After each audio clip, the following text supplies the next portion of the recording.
حاجه حصريه لاول مره هتسمعوها. طالما بنتكلم على الكابتن طاهر ابو زيد، كابتن طاهر ابو زيد كلم عصام الامير رئيس اتحاد الاذاعه والتلفزيون مستاء جدا من برنامج كابتن احمد شوبير في الاذاعه. ليه؟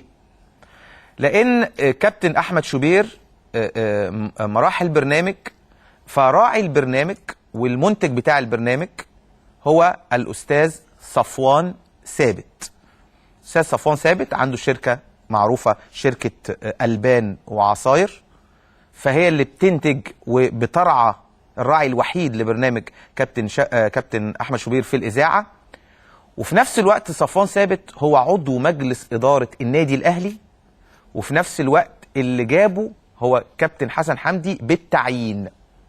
فالكابتن احمد شوبير دائما بيهاجم كابتن طاهر ابو زيد في الاذاعه المصريه.